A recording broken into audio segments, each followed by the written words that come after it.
I'm Emily. I was a 25-year-old living a quiet, unremarkable existence with my boyfriend Mike in a relationship that had seen better days. We'd been together since college, a pair drawn together more by familiarity than by the fervent passion of star-crossed lovers.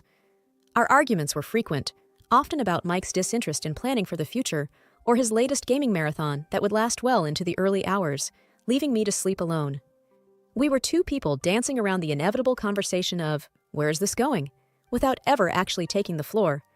It's not that we didn't care for each other. It's just that somewhere along the line, we stopped trying to make it work.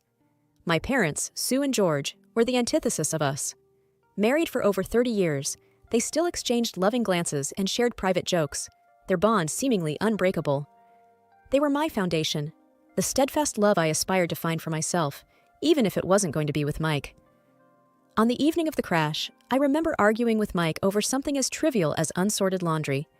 He had promised to do it, and once again, the promise was as empty as the laundry basket was full. "Can't you just do one thing you say you're going to do?" I had asked, exasperation straining my voice. "It's just laundry, Em. It'll get done. Eventually," he had replied, his attention fixed on his computer screen. The argument had fizzled out as they usually did, with neither of us truly addressing the underlying issues.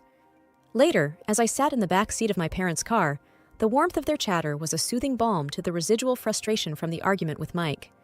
They were celebrating another year of Mom's life, and their joy was infectious. Then, the world turned on its axis. Headlights merged with the sound of metal on metal, and everything went black.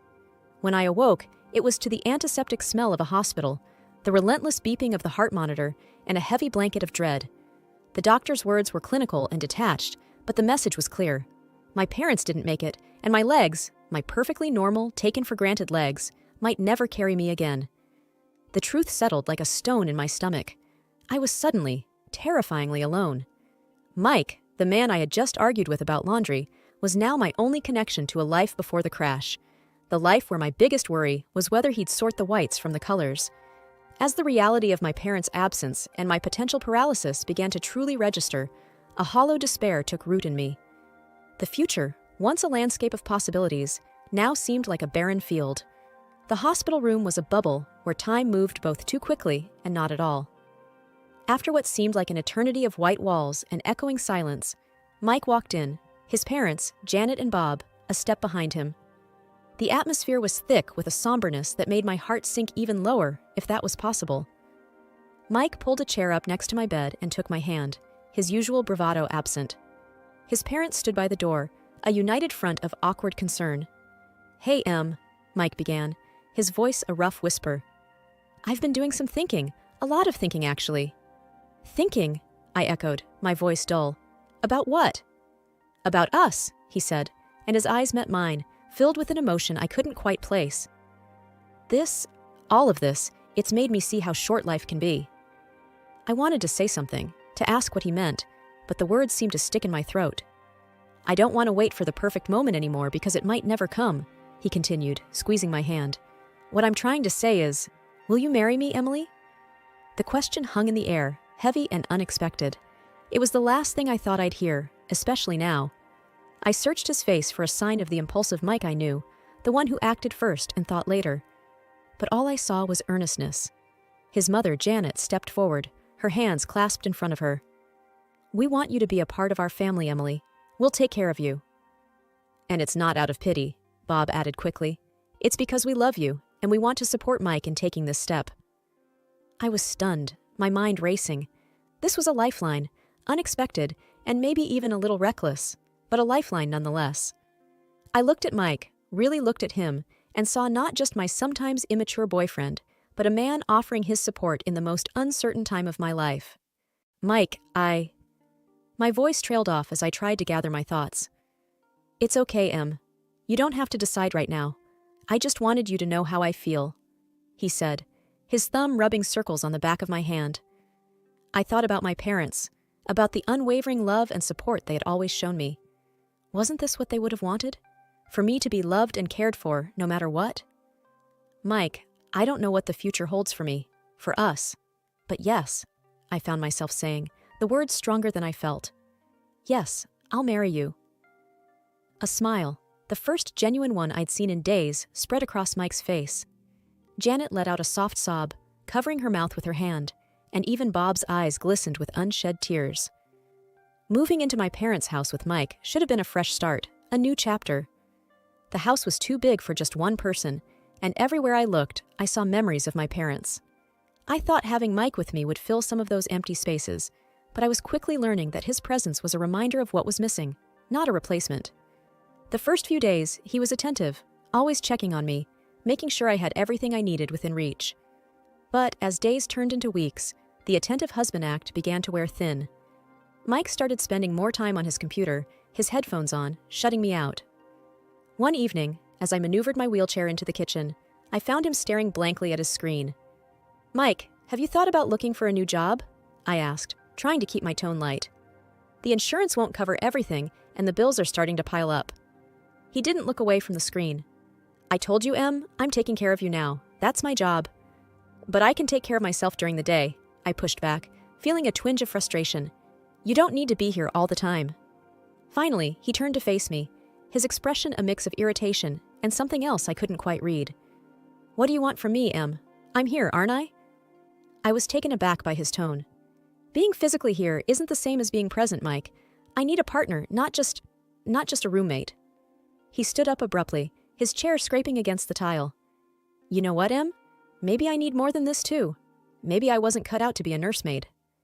His words stung, and I watched him storm out, the door slamming behind him. I was left alone in the silence of the kitchen, the weight of his words settling around me like dust. I wasn't just alone. I was lonely. That night, as I lay in bed staring at the ceiling, I couldn't help but think about how quickly our modest honeymoon period had ended. The vows we had taken felt like they were from another lifetime. The Mike, who had lovingly promised to be by my side, in sickness and in health, seemed like a stranger now.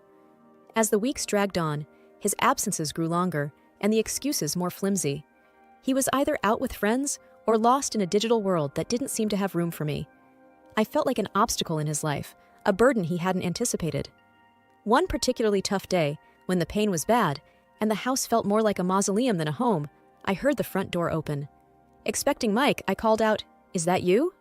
"Yeah, it's me," he replied, his voice distant. "I'm just grabbing a few things, then I'm heading out again." I wheeled myself to the hallway, watching as he rifled through a drawer for his keys. "Going out with friends?"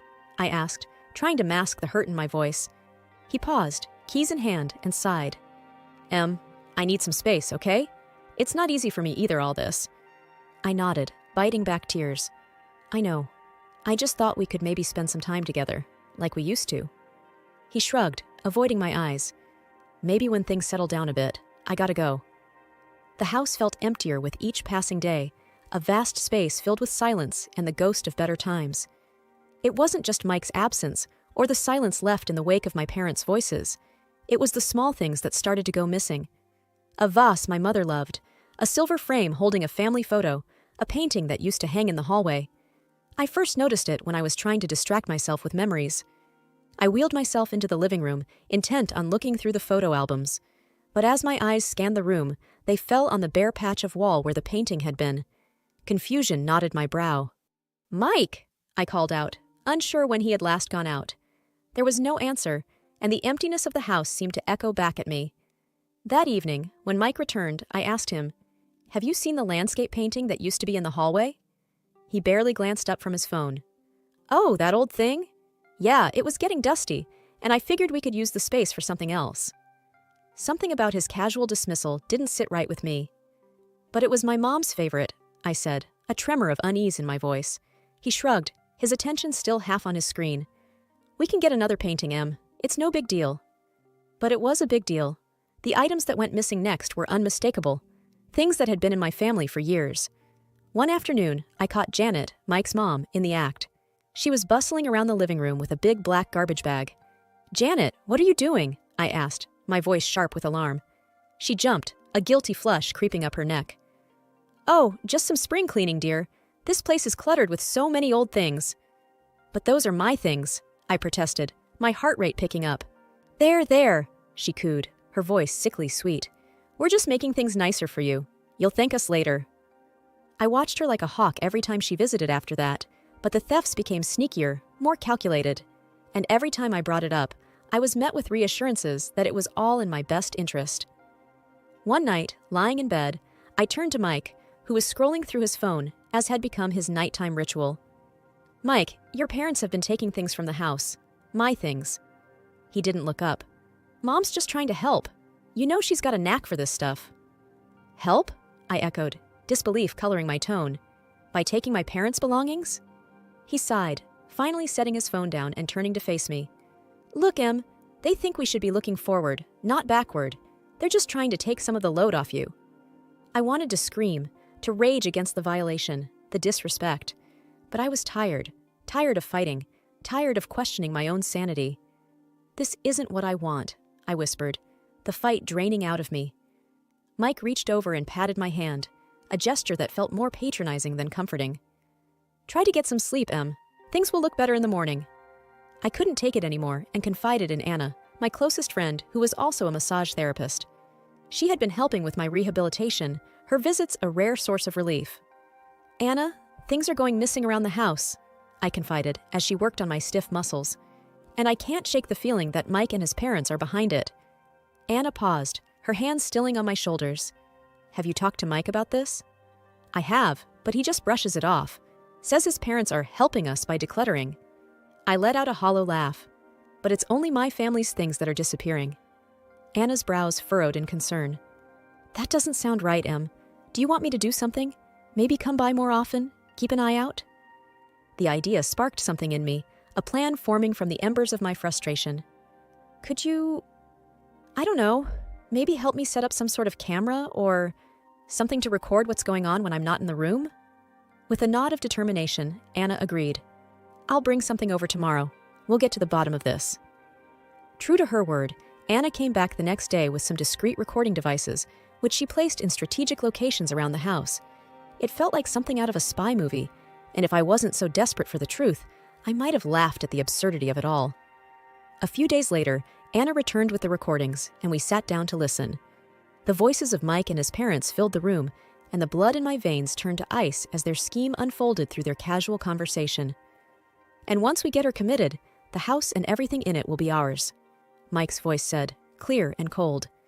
"Yeah, the place will sell for a fortune, and all those antiques? Pure profit," his mother added, her tone greedy. "We just need to make sure Emily doesn't catch on before we have everything in place," his father chimed in. Tears streamed down my face as I listened to their betrayal. These people, who had promised to care for me, to be my family, were plotting against me. Anna reached over, her hand gripping mine tightly. "We have to do something, Em," she said, her voice laced with anger. I wiped my eyes, the sorrow quickly giving way to a steely resolve. "We will. I'm not going to let them get away with this." The morning after listening to the recordings, I tried to act normal, but every word they said, every smile they gave, felt like a lie. It was during breakfast when I noticed something was off. The usual noise of the city that drifted in through the open window was absent. I wheeled myself over to see what was happening, only to find that the ramps that allowed me access to the garden were gone. "Mike!" I called out, my voice laced with panic. "Where are the ramps?" He came into the room, feigning ignorance. "The ramps? Oh, they were looking a bit worn. Thought they needed fixing." I stared at him, the man I thought I knew. "And you didn't think to tell me? How am I supposed to get around?" His gaze was evasive as he shrugged. "I just thought you'd be safer inside for now. You know, until we get new ones." The room felt like it was spinning, and it wasn't from my injury. Safer? Or trapped? The words slipped out before I could stop them. He didn't respond, just turned and walked away, leaving me stewing in a mix of anger and helplessness. Later, when I asked Janet about it, she was syrupy sweet with false concern. "We're just looking out for you, dear. We wouldn't want you to have an accident," she said, touching my shoulder with feigned tenderness. I pulled away from her touch, feeling the sting of their deceit. "I didn't realize needing ramps qualified as a hazard," I replied, my voice steady though my insides were shaking. Janet's eyes hardened for a moment before she regained her composure. "We're just trying to help, Emily. It's for the best." That night, as I lay in bed, the darkness felt oppressive. Mike was out again, probably drowning his guilt in cheap beer and cheaper thrills. I reached for my phone, the screen a small beacon in the dark, and dialed the number Anna had given me for emergencies. "Anna," I whispered when she picked up, They've removed the ramps. I'm literally trapped in my own home." Her voice was firm, a lifeline in the tumultuous sea I was drowning in. "Hang tight, Em. I'm going to make some calls. We're going to sort this out." Next day, I was in the kitchen when I heard the doorbell. My heart pounded as I maneuvered towards the entrance. It was Anna, flanked by a man and woman wearing crisp suits and stern expressions. They were from a local disability rights organization, here to assess my living situation. Beside them was my lawyer, Mr. Hammond, clutching a leather briefcase. "Emily, we're here to make things right," Anna said, her determination matching the resolve in my chest. Mr. Hammond stepped forward. "We need to establish the facts first, Emily. I'll need to see the house, check against the inventory of your parents' belongings." As we moved through the house, the representatives from the service took notes, their disapproval clear at the missing ramps and the blatant disregard for my welfare. Mike walked in during the commotion, surprise etching his face. "Em, what's going on? Who are these people?" I looked at him, really looked at him, allowing the full weight of my gaze to settle on his shoulders. "I'm taking back control, Mike. This is my lawyer, and these are advocates for people with disabilities. They're here to ensure my home is safe and that my rights are respected." Janet and Bob entered the fray, confusion turning to fear as they realized the seriousness of the situation. "Emily, darling, what is this about?" Janet's voice trembled. "It's about my rights, my home, and the truth," I said, my voice steady despite the storm raging inside me. "Mr. Hammond is here to confirm the inventory of my inheritance." Mr. Hammond opened his briefcase, pulling out documents and photographs. "We have detailed records of all items bequeathed to Mrs. Harper. It seems several are missing." Bob's face paled. "Now, Emily, I'm sure this is all just a misunderstanding." "There's no misunderstanding," I replied, the recordings Anna had provided playing in my head. "And I have more than just missing items to discuss." Mike's parents looked at each other, the facade of the caring in-laws crumbling before my eyes. Mike stood there, silent, the reality of the situation dawning on him. Anna moved closer to me. "We also have evidence of the conversations you've had regarding Emily's property and well-being." The advocates from the Disability Service spoke up. "Removing access to the ramps is a direct violation of Mrs. Harper's rights. We'll be taking action." As Mr. Hammond laid out the evidence of their theft and their plans for my future, I saw the trap I had been in from the outside. But now, the tables had turned. I was no longer the victim in their game. I was the one calling the shots. Mike finally found his voice. I can explain." But I shook my head. "Save it, Mike. I've heard enough." Janet started to cry, and Bob put an arm around her, but there was no comfort to be found in their deceit. The day of the trial was a culmination of everything I had endured. The courtroom was stark, the air thick with tension. Mike and his parents were on one side, looking nothing like the family that had once promised to care for me. I was on the other, with Anna beside me and Mr. Hammond at the ready, with his briefcase of evidence. As the proceedings began, the judge looked down at us from his bench, his gaze lingering on me for a moment. "We are here to examine the evidence regarding the allegations of theft and the premeditated exploitation of Emily Harper," he said. Mr. Hammond presented the recordings, the inventory discrepancies, and testimonies from the disability advocates. The evidence was damning, and Mike's family could do little but squirm under the weight of their own deceit. Janet sobbed quietly, her sobs a soundtrack to the unraveling of their scheme. "We never meant for things to go this far," she whispered, when it was her turn to speak. The judge's voice was firm as he addressed them. "You took advantage of a vulnerable person. There's no excuse for your actions." Mike stood, his voice barely audible. "I'm sorry, Em. I never wanted to hurt you." I looked at him, the history we shared playing out in a flash before my eyes. "Sorry isn't enough, Mike. You chose this path." The gavel came down like the final word on the life I had once known. Mike and his parents were found guilty. Reparations were ordered, and they were to have no further contact with me. With the help of Anna and a dedicated team, I started physical therapy. Each small movement was a victory, each step a testament to my resilience. My legs, once lifeless, began to tingle with new strength. One day, as I managed to stand with the help of parallel bars, Anna cheered me on. "Look at you, Em, you're doing it!" The smile on my face was mirrored in her own. "I am, aren't I?" The joy bubbled up from a place I thought had been broken beyond repair. And so, I moved forward, one day at a time. The house, once a mausoleum of my past life, was slowly transformed back into a home, a sanctuary where I healed and grew stronger.